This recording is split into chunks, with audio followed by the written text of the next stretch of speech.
ज्ञान की बारिश से आया सबको भिगोने। जित शत्रु राजा ने भगवान की समो शरण में जाकर के 5 चीजों का पालन किया, राजा बड़ा होता हुआ।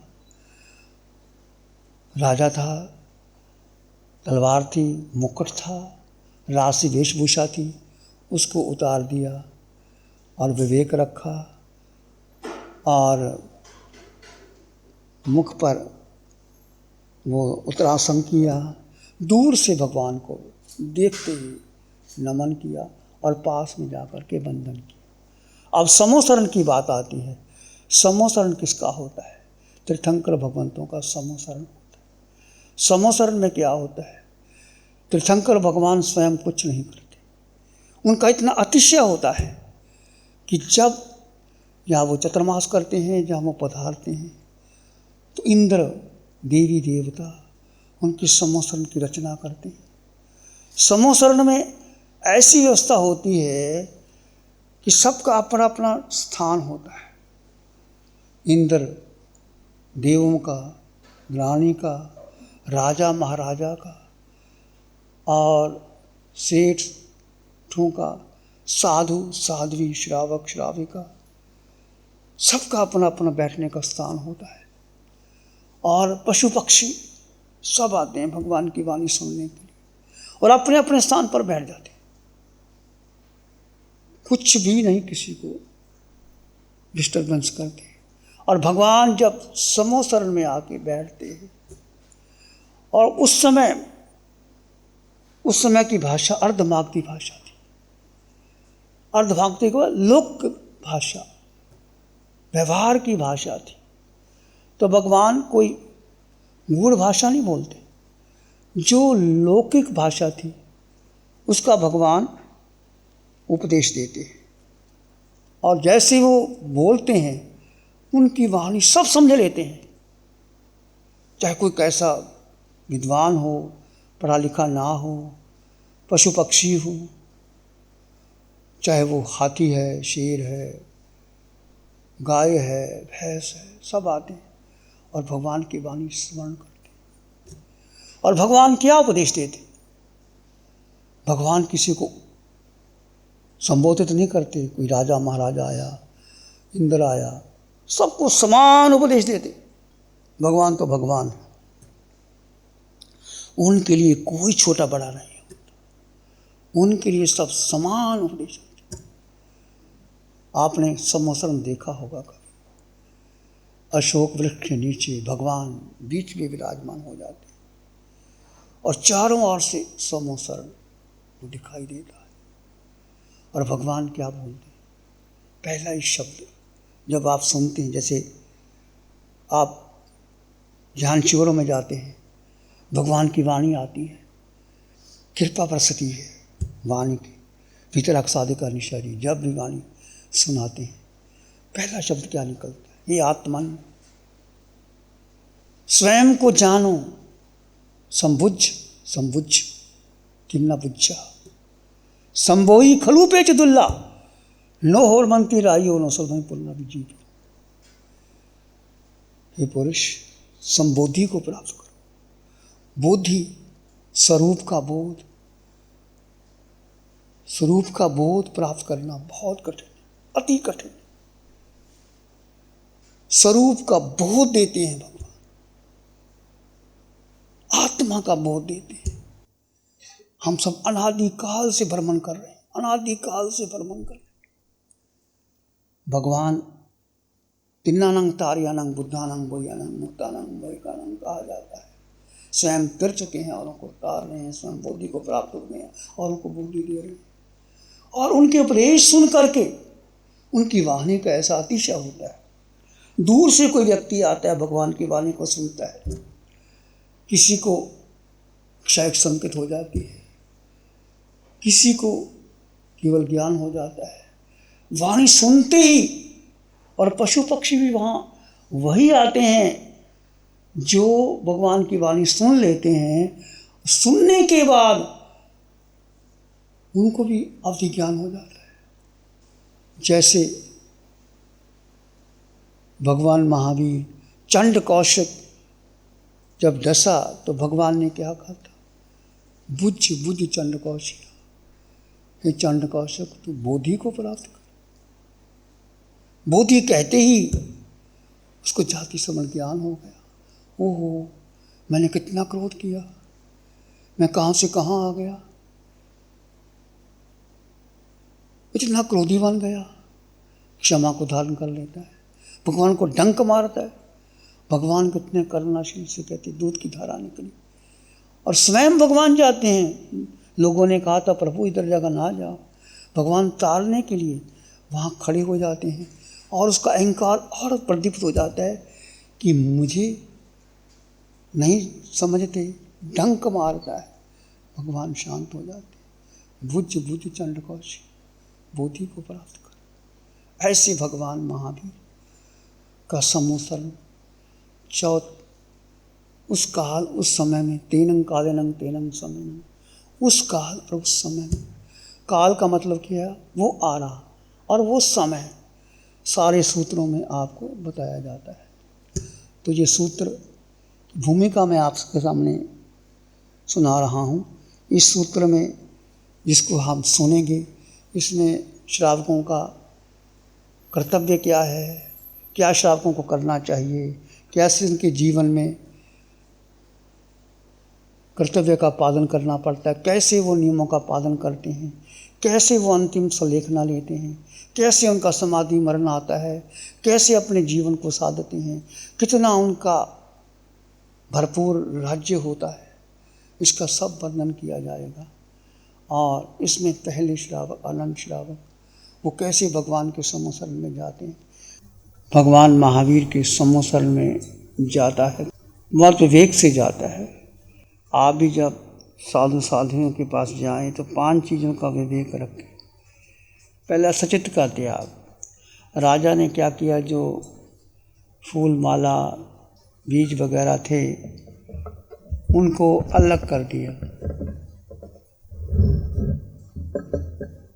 अचित का विवेक, जैसे उनके पास कोई तलवार माला होते हैं राजाओं के पास, तो वो भी उन्होंने अलग कर दिया, क्योंकि भगवान के समोसरण में जाने की इन चीज़ों की ज़रूरत नहीं होती। राजा लोग तलवार भाला आदि रखते हैं, परंतु समोसरण में उन्होंने उसको सचित का त्याग, अचित का विवेक। तीसरा, उसने उत्तरासन किया। समोसरण में जाते समय उन्होंने अपने मुख पर एक वस्त्र धारण कर लिया। आप देखते हैं जैसे कि मंदिर में जब आप भगवान की प्रतिमा के सामने जाते हैं या पूजा करते हैं, पुजारी लोग एक वस्त्र पहनते हैं। वस्त्र प्रतीक है एक श्रद्धा का। जैन साधु भी अपने मुख पर मुख वस्त्रिका रखते हैं। कारण यही है कि जैसे कोई व्यक्ति पास में आता है, बातचीत होती है, तो अचानक उसके मुख से थूक निकल जाता है, शोभा नहीं लगता। इसलिए कोई कपड़ा आदि रखना चाहिए, कोई जर्म्स वगैरह प्रवेश नहीं करते। ये मुखवस्त्र का एक बहुत साधना का प्रतीक है जो मुखवस्त्र का रखते हैं। तो राजा ने उत्तरासन रखा। चौथा, दूर से ही जैसे आप संतों को देखते हैं तो हाथ जोड़ देने चाहिए, ऐसे हाथ कर देने चाहिए, यानी कि पास में आकर। 5वां, मन की एकाग्रता, कंसंट्रेट ऑन योर माइंड। 4 चीज़ें करने के बाद जब भगवान को वंदन करने के लिए पास में जाता है तो मन को एकाग्र करता है।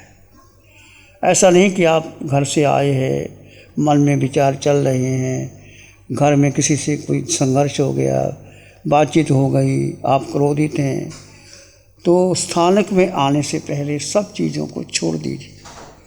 जो भी कोई बात है, किसी से कोई कलह है, संघर्ष है, वैमनस्य है, उसको अलग करके शांत चित्त हो करके आप प्रवचन सभा में आए और बैठें और जज होकर के सुने। राजा जतशत्रु ने ऐसे ही किया कि अब मैं भगवान के समोसरण में जा रहा हूँ और भगवान की वाणों को सुनूंगा, भगवान की दर्शन करूँगा, समोसरण में जाऊँगा। यही उपासना दिशांग सूत्र जो आपको बताया जा रहा है भगवान महावीर की वाणी का अमृत पान करने के लिए भगवान महावीर युतिपलाश नामक उद्यान में है। और ये प्रसंग सुधर्मा स्वामी जम्बू स्वामी को सुना रहे हैं। पंचम गंधर सुधर्मा स्वामी गंधर थे। गंधर का अर्थ होता है जो भगवान की वाणी सम्यक प्रकार से सुनते हैं, उनको अपने शब्दों में गूंथते हैं और उसका होते हैं। तो सुधर्मा स्वामी कैसे थे बताया गया है कि शर्मा उच्च जाति और उच्च कुल के थे। जाति और कुल वैसे तो कोई विशेष नहीं, सभी भी आ सकते हैं, परंतु जैन धर्म में जाति और कुल को महत्व। जाति क्या है? मातृपक्ष। कुल है पितृपक्ष। माता पिता का कुल उच्च होना चाहिए, मातृपक्ष और पितृपक्ष। इसे आप कहते हैं खानदान। खानदान का मतलब है जिसका खाना भोजन सामग्री उच्च है, और दान का मतलब देना, जो स्वयं उपभोग करता है और दूसरों को समय पर उसके लिए लुटाता है, उसको खानदान कहते हैं ना। ये खानदानी व्यक्ति है भाई, क्योंकि खानदानी व्यक्ति के पास उसके पास भरपूर संपत्ति भी है और संपत्ति का उपयोग भी करता है। इसलिए जाति और कुल की प्रधानता जैन धर्म में रही है। और सुधर्मा स्वामी जाति संपन्न कुल संपन्न थे। उनका शारीरिक बल बहुत ऊंचा था, श्रुत संपदा थी, चरित्र बल भी बहुत ऊंचा था। जम्बू स्वामी कौन थे? यहाँ भी आपने सुना होगा। जम्बू स्वामी विशाल वैभव उनके आंगन में है। 8 पत्नियाँ एक ही रात्रि में उनको समझा करके दीक्षा ले लेते हैं। 99 करोड़ की संपत्ति आंगन में पड़ी है, पर वो चोर को पता लगता है कितनी संपत्ति है, वो लेने के लिए आता है, चुप करके सुनता है और वहाँ उनके पाँव जम जाते हैं। जब उसने देखा कि कैसे जम्बू स्वामी की इतनी संपत्ति सामने पड़ी है, उसको ठुकरा के जा रहा है, अपनी पत्नियों को भी बोध दे रहा है, और मैं उस संपत्ति को लेना चाहता, पर वो चोर जैसे जम्बू स्वामी के सामने आता है कि मैं आपको विद्या देता हूँ, मुझे ये विद्या दे दो कि मेरे पाँव जम गए। तो जम्बू स्वामी ने कहा ये विद्या तो कुछ भी नहीं है, संसार सागर से पार होने की विद्या मैं देता हूँ। तो कहते हैं प्रभु चोर और 500 चोर और वो खुद और जम्बू स्वामी, उनके माता पिता और 8 उनकी रानियाँ सब इकट्ठे दीक्षा ले रहे थे। ऐसे उच्च कोटि का वैराग्य उस समय। जम्बू स्वामी दीक्षा ले लेते हैं, सुधर्मा स्वामी जम्बू स्वामी के शिष्य बनते हैं और उनके पास में आकर के बैठते हैं। सुधर्मा स्वामी के पास ऐसी लब्धियाँ थी जो चमत्कार भी, परंतु वो कभी उपयोग नहीं करते। गौशालक के पास भी तेजुलेशिया थी, परंतु गौशालक कितना भगवान का विरोधी बना और भगवान ने से सीख करके भगवान पर ही तेजुलेशिया छोड़ने लगा। ये ऐसे कहते हैं कि यदि आपके पास कोई लब्धि आ जाए तो उसका उपयोग नहीं करना चाहिए, परंतु जो लोग जातिवान कुलवान नहीं होते उसका गलत उपयोग करते हैं। तेजु जैसी लब्धियाँ सुधर्मा स्वामी के पास थी, परंतु वो गुप्त रूप से रखते थे। वो ग्रामानुग्राम विचरण करते थे। 500 श्रमण उनके साथ में थे। विहार करते समय वो चंपा नगरी में पहुंच गए। पूर्णभद्र नामक का चैतन्य था, जम्बू स्वामी उनके साथ थे। विचार करते करते उन्होंने पूछा कि प्रभु मुझे अपने मुखारविंद से सुनाइए, जो भगवान ने उपासक दिशांग सूत्र में जो 10 श्रावकों का वर्णन किया मुझे सुनाइए। विनय का जम्बू स्वामी अपने गुरु के बने शिष्य थे, जो अपनी नवविवाहिता पत्नियों को छोड़ करके दीक्षा ले ली थी। कहते हैं जो उदार व्यक्ति होता है वो धन को तिनके के समान समझता है। जैसे तिनकों को तोड़ देना बड़ा आसान होता है, उदार व्यक्ति जो होता है उसके पास धन होता है तो अहंकार नहीं करता, जब उसको लगता है कि वो धन का त्याग कर देता है। और वीर पुरुष मरने को कुछ नहीं समझता, जब लगता है युद्ध आ गया है मरना पड़ेगा तो अपने जीवन का उत्सर्ग कर देता है। और जो विरक्त हो जाता है, वैरागी हो जाता है, वो भी धन को तिनके के समान छोड़ देता है। जो निष्प्रही व्यक्ति होता है वो सब कुछ छोड़ देता है, घर परिवार संपत्ति जो भी है। इसलिए सब कुछ छोड़ करके जम्बू स्वामी दीक्षा ले लेते हैं। और कैसे वो विनीत थे। प्यारी गुरुवाणी है। नमो अरिहंतानंग, नमो सिद्धानंग, नमो आर्यानंग, नमो उज्जयनंग, नमो लोए सब साहुनम, धम्म मंगल मुखिठम अहिंसा संयमो तमो, देवावित्तं नमं संति जस धम्मे श्यामन। श्री चत्तारी मंगलम अरहंता मंगलम, सिद्धा मंगलम साहु मंगलम, केवली पाणत्तोदम मम। चत्तारी लोग उत्तमा, अरहंता लोग उत्तमा, सिद्धा लोग उत्तमा, साहु लोग उत्तमा, केवली पाणत्तोदम लोग उत्तमा। चत्तारी शरणं पवज्जामि, अरहंते शरणं पवज्जामि, सिद्धे शरणं पवज्जामि, साहु शरणं पवज्जामि, केवली पाणत्तं धम्मं शरणं पवज्जामि। चारे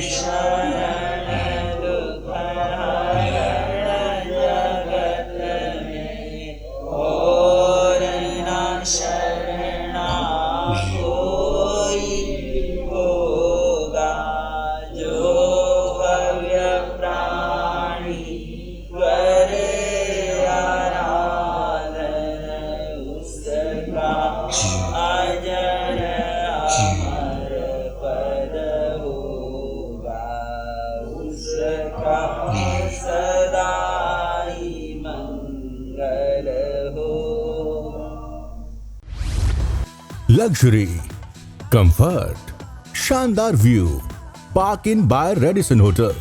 अपनेपन का एहसास, यहाँ बिताया हर पल आपके लिए होगा खास।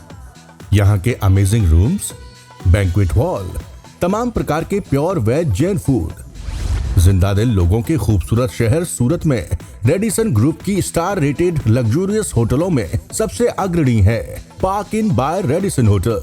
एक बार अवश्य विजिट करें। सूरत अडाजन में Park Inn by Radisson hotel. Project by Sumeru group, Shri Babulal Mandot, Surat. गुरु हमको ऐसी कृपा दृष्टि दे।